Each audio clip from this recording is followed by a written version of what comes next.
I am Belinky from Vitae Civilis Institute, a Brazilian NGO dealing with citizenship and sustainability, and we are deeply involved in the preparation of Rio+20 since 2010. Today I give a presentation here about the national dialogues of the Green Economy Coalition, where in Brazil we developed a number of consultations and participatory discussions in a very broad multi-stakeholder perspective about how we can understand and look for a green economy or for the proposal of green economies from a Brazilian perspective, from a southern perspective. And it was a process that started with an assessment of what would be this concept and this proposal. And we came up with a framework, a green economy framework for that, including not only definition, but also principles, priorities, perspectives that we should take into account. It was a very rich process, and they provide the basis for a second step that has to do with regional consultations in Brazil. And the regional consultations were 5 events throughout Brazil, involving 400 people from also a multi-stakeholder base.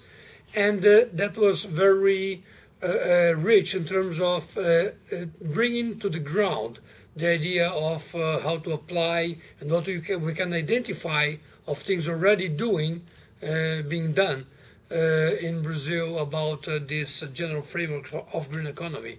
And then as a third step, we revised that to understand what are the problems and what are the perspectives, what we learn from this ground experience. And this was something very important because we came up with 2 essential key messages, which I think are very important for the next steps towards Rio and at Rio. One thing is that talking about green economy actually doesn't matter a lot about the name of it or the color of it. What we realize that we are talking about economies or an economy that work for sustainable development.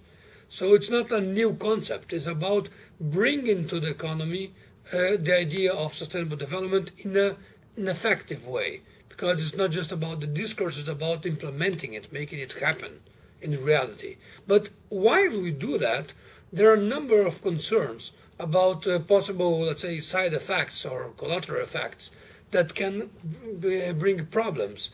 Problems such as superficial solutions, like solutions that will just call something green or make some minor improvement, but still make the same sort of old-fashioned development and continuous growth and even increasing inequalities or working for the commodification of nature, which is a major problem. So there are a number of concerns which we are bringing together as, let's say, the essential agenda of green economy that we are working in the run-up to Rio.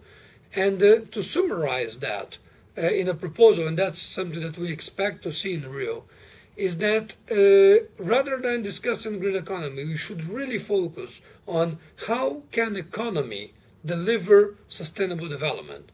And for that, we see 3 main things that we should take into account. One is about principles.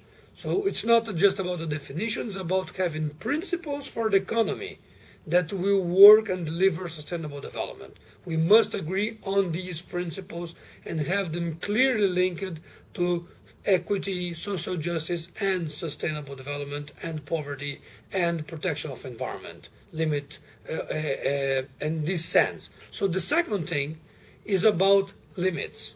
That has a lot to do with the principles.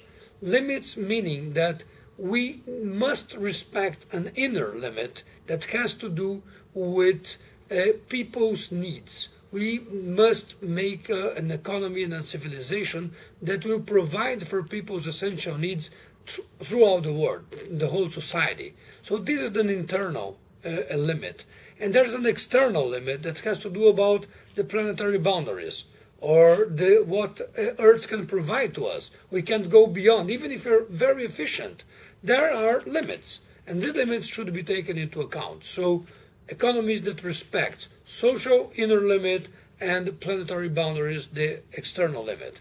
And third, we need to make this work participatory processes and social control. So it's nothing. This is not something that can just be left to the market to govern. Markets respect some institutional framework, and in the last 20 years, what we saw is that government power and even people's power decreased because of excessive liberalization of economy and deregulation. So we need to put together in real ways to govern economy, to have a social control on it, to have people participating so people understand that economy works for people and not people work for economy. That will deliver sustainable development, equity, and the kind of society that we are willing to build.